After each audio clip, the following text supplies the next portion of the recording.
चलिए मैं थोड़ा सा छोटा सा एक इंट्रोडक्शन आपको दे देता हूँ, उसके बाद समझ में आएंगी चीज़ें।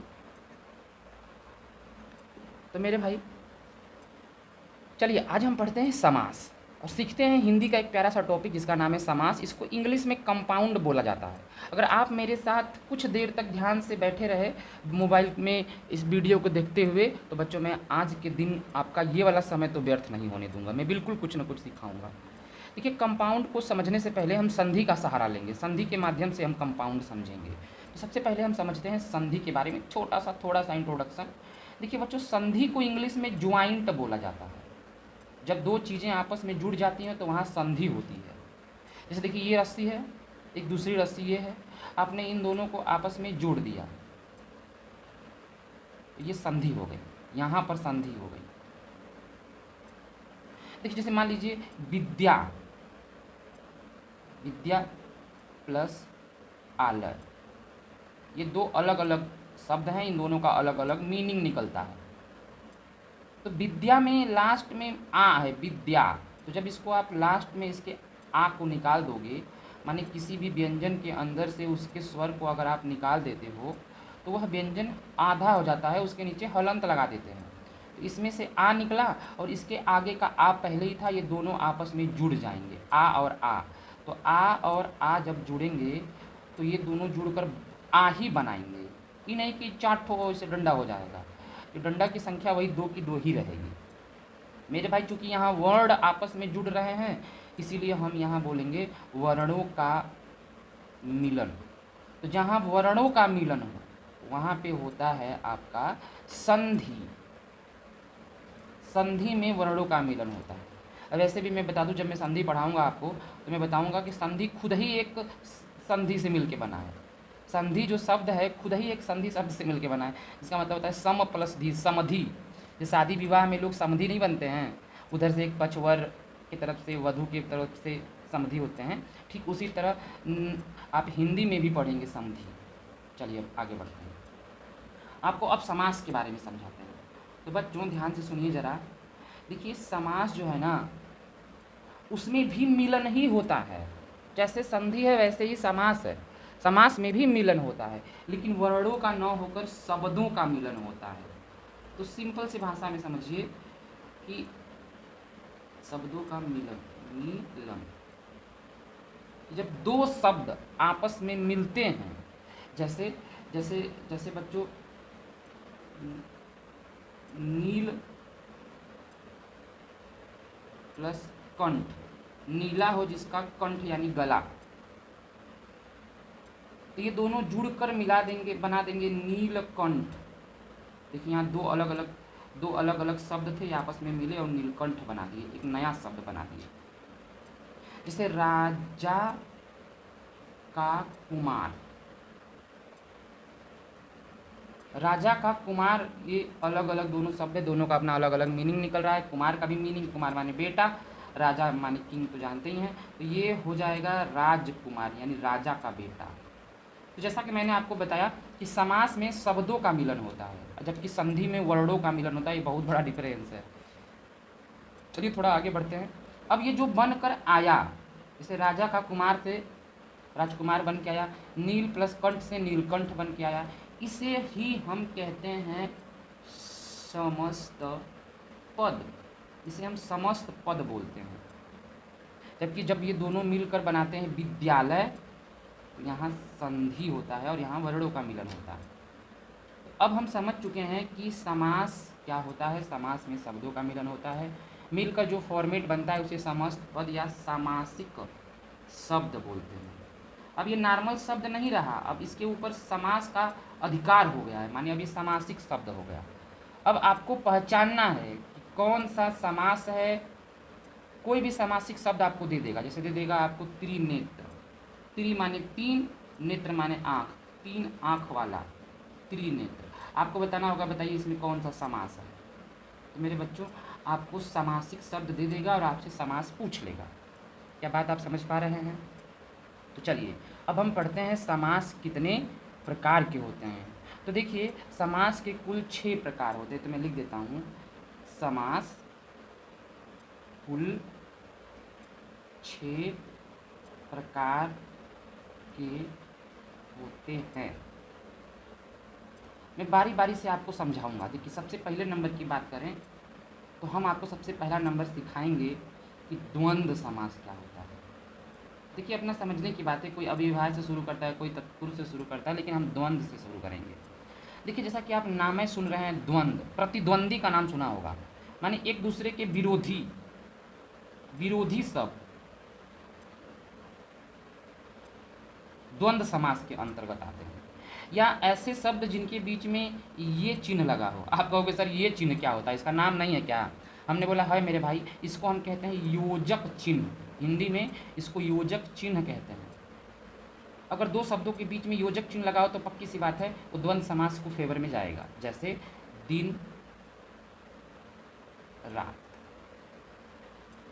पहला एग्जाम्पल।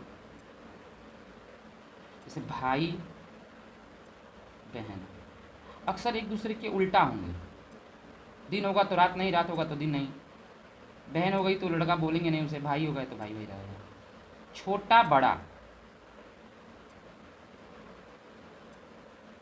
तो मेरे भाई अक्सर वो एक दूसरे के प्रतिद्वंदी रहेंगे या तो बीच में योजक चिन्ह लगा होगा। ऐसे शब्दों को हम द्वंद्व समास बोलते हैं।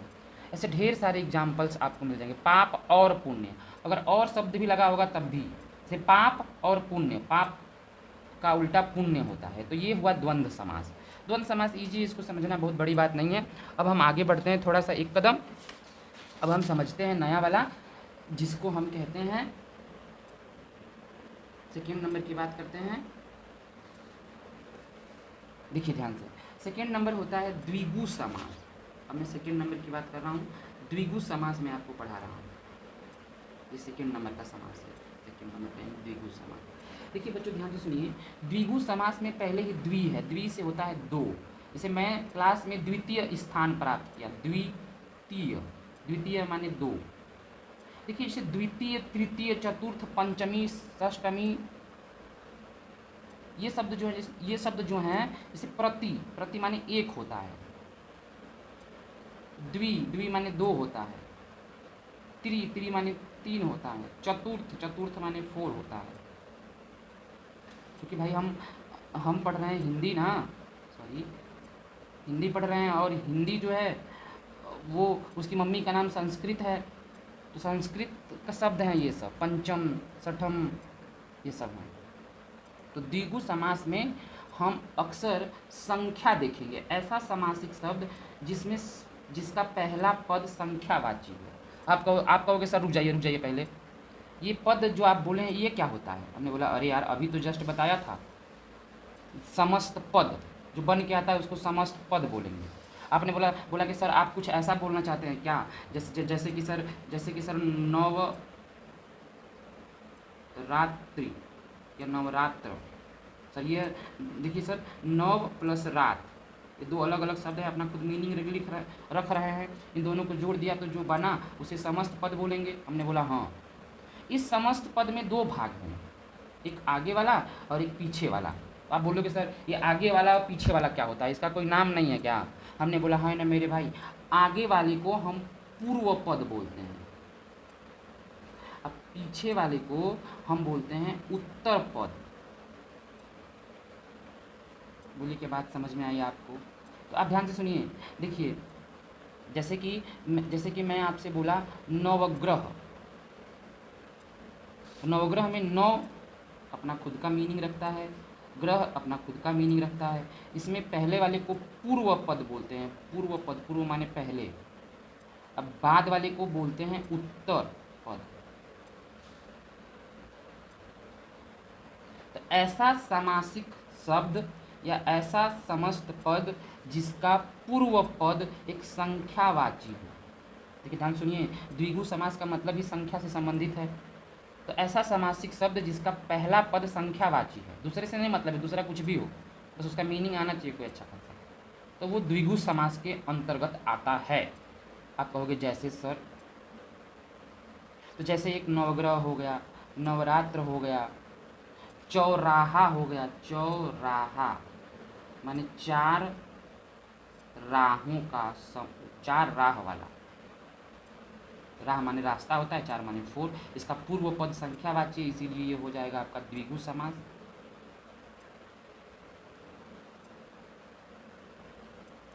आप बोलोगे सर ये सब बात तो हम समझ रहे हैं, लेकिन ये बताइए सर कि हमने कभी कभी देखा है, कहीं देखा है कि जैसे त्रिनेत्र हो गया। त्रिनेत्र माने सर, त्रिनेत्र माने सर 3 नेत्र माने आँख वाला, आँख वाला। तो सर इसमें भी तो पहला पद पूर्व पद इसमें सर एक संख्यावाची संख्या है। हमने बोला हाँ भाई 1 2 3 प्रति द्वितीय तृतीय चतुर्थ पंचम एक संख्या है, लेकिन सर ये तो द्विगु समास नहीं होता है। हमने बोला भाई कौन बोल दिया आपको? आपने बोला सर हमने पढ़ा है द्विगु समास नहीं होता है। इसी तरह सर दशानन, दशानन का सर अगर आप समास विग्रह करेंगे तो ये बनेगा 10 हो आनन, जिसके आनन माने सर, हेड जिसको बोलते हैं।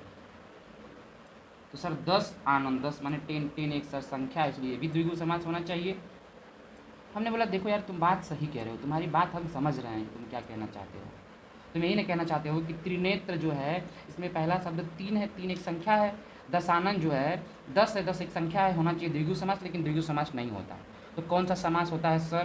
तो आइए हम पढ़ते हैं 3rd नंबर का समास, जिसे हम कहते हैं बहुव्रीहि समास। देखिए मेरे भाई बहुत इंपॉर्टेंट समास बता रहा हूँ आपको, ये इसी में बच्चे फंसते हैं। देखिए ऐसा सामासिक शब्द जिसमें कोई तीसरा पद प्रधान है। आपने बोला मतलब सर?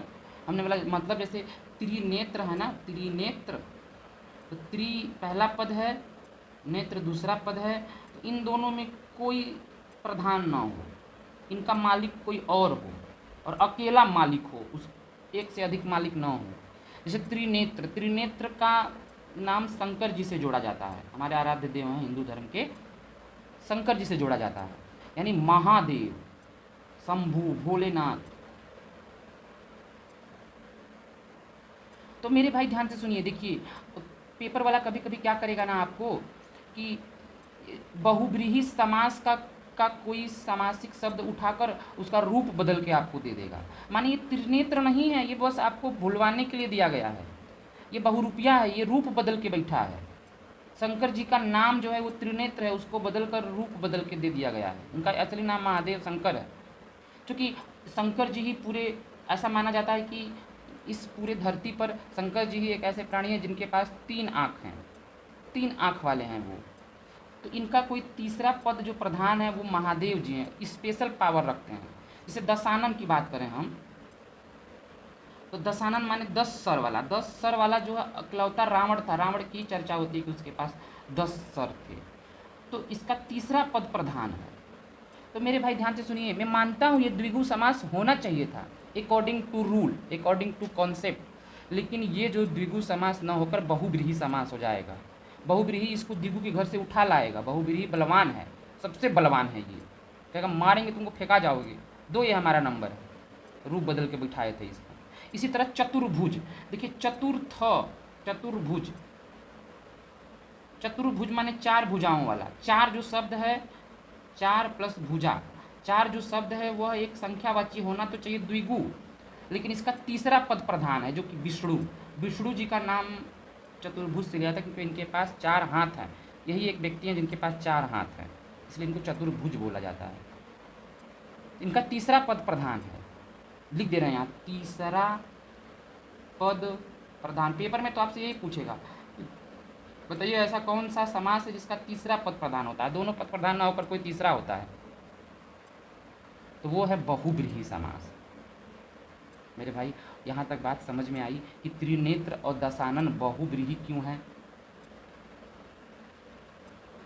ऐसे ही त्रिमुख है, 3 मुख वाला यानी ब्रह्मा जी को बोला जाता है, तो त्रिमुख में ये द्विगु समास नहीं होगा, इससे छीन लेगा बहुव्रीहि, क्योंकि इसका कोई तीसरा पद प्रधान है। अब हम थोड़ा सा आगे बढ़ते हैं, 3 तो हमने पढ़ लिया है, चौथे पे चलते हैं बच्चों। चौथा का नाम है कर्मधारय समास। कर्मधारय समास, देखिए कर्मधारय समास में नाम है कर्म को धारण करने वाला। कर्म को धारण करने वाला कर्मधारय समास होता है। देखिए जैसे नीलकंठ,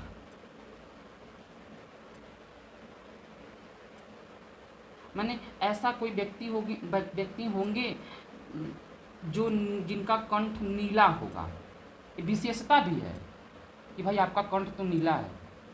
विशेषता क्या है कि उनका कंठ नीला है, नीला पीला हरा। तो कलर की बात आए तो यह एक एडजेक्टिव होता है, विशेषता बताता है कि मोहन की कार नई है, लाल है, और ये विशेष है जिसके बारे में बोला जाए कि भाई आपका कंठ नीला है, कि आपका गाल नीला है, कि आपका सर नीला है, जिसके बारे में चर्चा की जाए।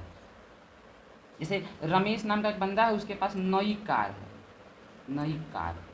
तो कार जो है वो विशेष हो गया, कार के बारे में चर्चा हो रही है। और नई जो है विशेषता हो गई कि कार जो है वो नई है, इसीलिए वो महंगा बेच रहा है।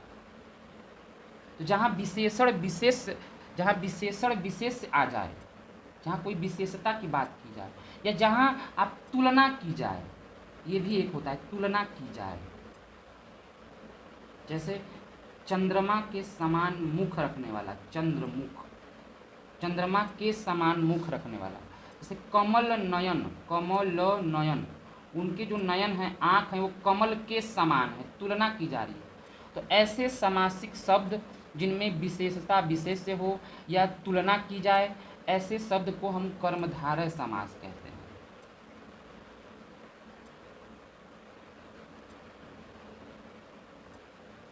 जैसे पीताम्बर,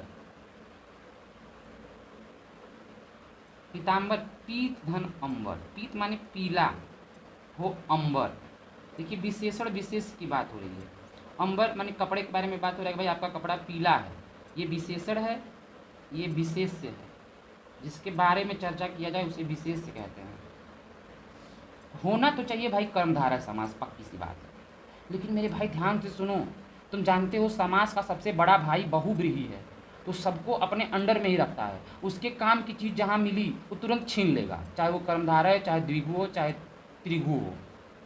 से कर्मधारय समास में है पीत धन अंबर, माने पीला हो जिसका अंबर माने वस्त्र।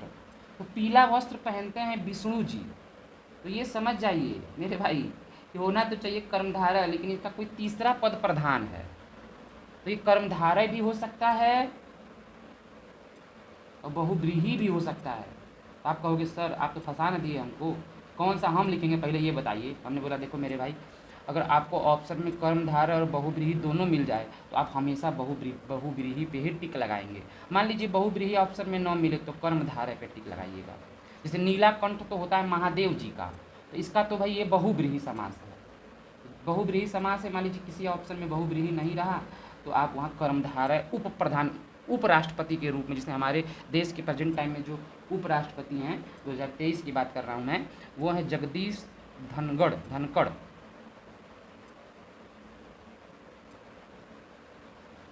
चलिए मेरे बच्चों आगे बढ़ते हैं, 5वें नंबर की बात करते हैं। तो 5वां नंबर पे आता है आपका अव्ययी भाव समास। तो आप कहोगे सर ये कौन सा समास है। हमने बोला मेरे भाई देखो, हिंदी पढ़ने का यही तो फायदा है कि हिंदी में ही उसका अर्थ छुपा हुआ है।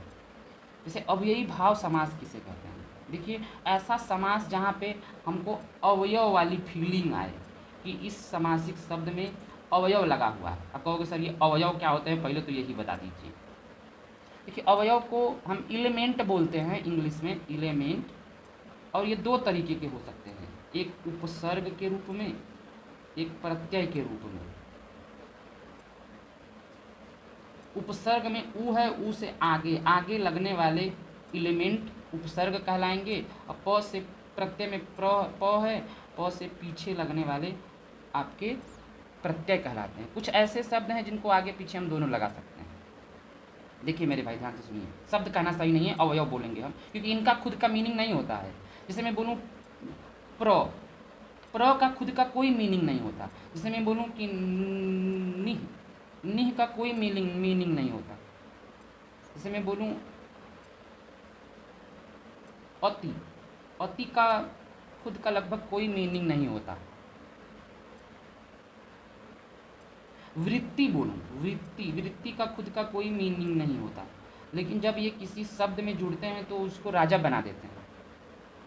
जैसे गति, गति के अगर आगे प्र जोड़ देंगे तो प्रगति हो जाएगा।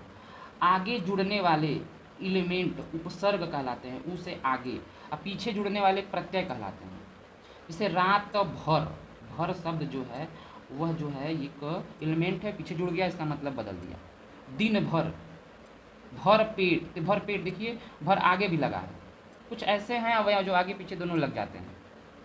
जैसे छात्रवृत्ति, जैसे ओलावृष्टि,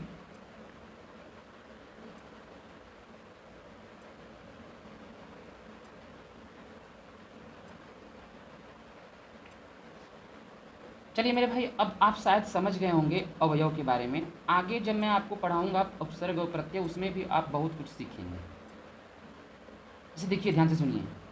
जैसे पेपर वाला आपको दे दिया कोई सवाल, जैसे दे दिया रात भर, अब बोला बताइए रात भर में कौन सा समास है, तो आप कहेंगे सर अव्ययी भाव समास है। जैसे यथा शक्ति, अव्ययी भाव समास है, क्योंकि आगे यथा जो है ना वह एक क्या है मेरे बच्चों, आगे जो यथा है वो आपका एक उपसर्ग है, यथाशक्ति। यथा धन उचित, यथोचित,